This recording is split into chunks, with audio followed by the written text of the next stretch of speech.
Dear aspirants, welcome to the channel. இன்றைக்கி current அஃபேர்ஸை one by ஒன்னாக பார்த்துடலாம்.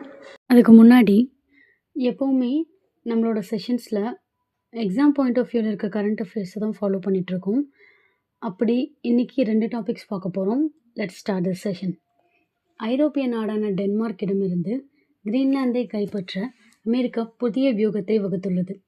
ஆர்க்டிக் பகுதியில் உலகின் மிகப்பெரிய கிரீன்லாந்து தீவு அமைந்திருக்கிறது. France, Germany, Britain, Spain, Italy ஆகிய ஐரோப்பிய நாடுகளின் பரப்பளவுக்கு இணையாக கிரீன்லாந்து பரந்து விரிந்துள்ளது. கடந்த 1814ஆம் ஆண்டு முதல் இந்த தீவு ஐரோப்பிய நாடான டென்மார்க்கின் கட்டுப்பாட்டின் கீழ் உள்ளது. ஆர்க்டிக் பகுதியில் மிக நீண்ட காலமாக ரஷ்யா ஆதிக்கம் செலுத்தி வருகிறது. அண்மை காலமாக சீனாவும் ஆர்க்டிக்கில் கால் பதித்து தனது ஆதிக்கத்தை நிலைநாட்ட தீவிர முயற்சி செய்து வருகிறது. இந்த சூழலில் பாதுகாப்பு காரணங்களுக்காக கிரீன்லாந்து தீவு அமெரிக்காவுடன் இணைக்கப்படும் என்று அதிபர் ட்ரம்ப் அண்மையில் தெரிவித்தார். இது தொடர்பான Britain, France, Germany, Italy, Poland, Spain, Denmark ஆகிய நாடுகள் ஒன்றிணைந்து வெளியிட்ட அறிக்கையில் கிரீன்லாந்தில் வசிக்கும் மக்களுக்கே அந்த தீவு சொந்தம். இதை வேறு யாரும் சொந்தம் கொண்டாட முடியாது. கிரீன்லாந்தின் எதிர்காலத்தை டென்மார்க், கிரீன்லாந்து மட்டுமே முடிவு செய்ய முடியும் என்று தெரிவித்தனர். டென்மார்க் பிரதமர் கூறும்போது, கிரீன்லாந்தை அமெரிக்கா கைப்பற்ற முயன்றால் நாட்டோ கூட்டமைப்பு உடைந்து சிதறும். அமெரிக்காவின் கோரிக்கையை நாங்கள் ஒருபோதும் ஏற்க மாட்டோம் என்று தெரிவித்தார். தன்னாட்சி அதிகாரத்துடன் தனி நாடாளுமன்றத்துடன் கிரீன்லாந்து செயல்பட்டு வருகிறது. பிரதமராக ஜென்ஸ் ஃப்ரெடரி நெல்சன் பதவி வகிக்கிறார். அவர் கூறும்போது, கிரீன்லாந்து விற்பனைக்கு அல்ல, எங்கள் தீவை அமெரிக்கா சொந்தம் கொண்டாட முடியாது என்று தெரிவித்தார். இந்த சூழலில் கிரீன்லாந்தை கைப்பற்ற அமெரிக்கா புதிய வியூகத்தை வகுத்திருக்கிறது. இது தொடர்பாக அமெரிக்க அரசு வட்டாரங்கள் கூறியது, பாதுகாப்பு காரணங்களுக்காக கிரீன்லாந்து தீவை அமெரிக்காவுடன் இணைக்க முடிவு செய்திருக்கிறோம். தற்போது கிரீன்லாந்து தீவில் சுமார் 57,000 பேர் வசிக்கின்றனர். அவர்களுக்கு தலா $1,00,000 வழங்க முடிவு செய்யப்பட்டிருக்கிறது. இதன் மூலம் கிரீன்லாந்து மக்கள் அமெரிக்காவுக்கு ஆதரவு அளிப்பார்கள். எந்த வகையிலாவது கிரீன்லாந்து தீவை விலை கொடுத்து வாங்குவோம். இல்லை என்றால் ராஜ்ய ரீதியில் பேச்சுவார்த்தை நடத்தி கிரீன்லாந்தை அமெரிக்காவுடன் இணைப்போம். இது தொடர்பாக அமெரிக்க வெளியுறவு அமைச்சர் அடுத்த வாரம் டென்மார்க் தலைவர்களை சந்தித்து பேசுவார்.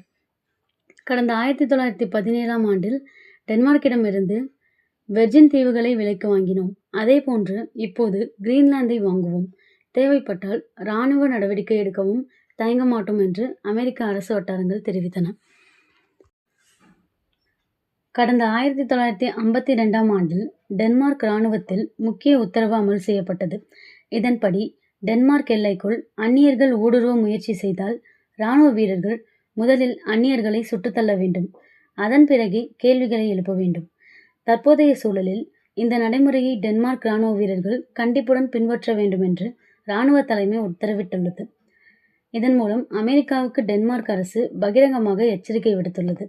கிரீன்லாந்தின் தலைநகர் நூக் மற்றும் ஸ்டேஷன் நோர்த் டேன்ஃபோர்க், மெஸ்டர்ஸ்விக், குரோனடல், ஹங்கர்லூஸ்வாக் ஆகிய இடங்களில் டென்மார்க் இராணுவ தளங்கள் அமைந்துள்ளன. இந்த இராணுவ தளங்களுக்கு கூடுதல் வீரர்கள், ஆயுதங்கள் அனுப்பப்பட்டுள்ளன. ஏன் இந்த தீவு இவ்வளவு முக்கியத்துவம் வாய்ந்ததாக இருக்கிறது? 2ஆம் உலகப் போரின் போது டென்மார்க் நாட்டையும் கிரீன்லாந்து தீவையும் ஜெர்மனியின் நாஜி படை ஆக்கிரமித்தது. அப்போது அமெரிக்க இராணுவ வீரர்கள் நாஜி படையை தோற்கடித்து டென்மார்க்கையும் கிரீன்லாந்து தீவையும் மீட்டனர்.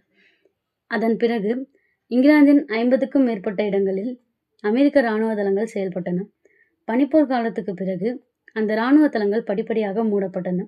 தற்போது கிரீன்லாந்தின் ஃபிடபிக் என்ற இடத்தில் மட்டும் அமெரிக்க விண்வெளி கட்டுப்பாட்டு மையம் செயல்படுகிறது. அங்கிருந்து செயற்கைக்கோள் கண்காணிப்பு, ஏவுகணை அச்சுறுத்தல்களை கண்காணிக்கும் பணிகளை அமெரிக்கா மேற்கொண்டு வருகிறது. இதற்காக சுமார் 150 அமெரிக்க வீரர்கள் கிரீன்லாந்து தீவில் தங்கியுள்ளனர். 2ஆம் உலகப் போரின் போதே கிரீன்லாந்து தீவை அமெரிக்கா விலைக்கு வாங்க முயற்சி செய்தது. அதற்கு டென்மார்க் சம்மதம் தெரிவிக்கவில்லை. தற்போது அதிபர் ட்ரம்ப் ஆட்சி காலத்தில் கிரீன்லாந்தை வலுக்கட்டாயமாக பறிக்க தீவிர முயற்சி மேற்கொள்ளப்படுகிறது.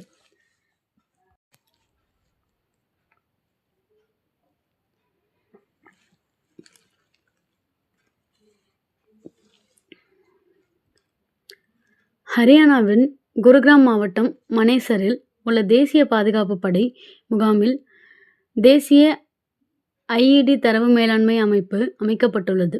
இது தீவிரவாதத்துக்கு எதிரான அடுத்த தலைமுறை பாதுகாப்பு கேடயமாகவும் நாட்டில் நடைபெறும் அனைத்து வகை குண்டுவெடிப்புகளுக்கு எதிரான தடுப்பு நடவடிக்கையாகவும் செயல்படும் என கூறப்படுகிறது.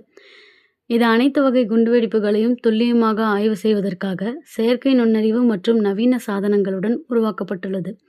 இந்நிலையில் NIDMS தளத்தை அமைச்சர் அமித்ஷா நேற்று காணொலி மூலம் தொடங்கி வைத்தார். அவர் பேசுகையில், இந்த NIDMS காவல்துறை, புலனாய்வு முகமைகள், மாநில தீவிரவாத எதிர்ப்பு படைகள், NIA போன்ற மத்திய படைகளுக்கு குண்டுவெடிப்புகளின் செயல்பாட்டு முறைகளை பகுப்பாய்வு செய்ய விரிவான தகவல்களை வழங்கும் என்றார். If you like the video, subscribe the channel, like, share, comment and press the bell icon.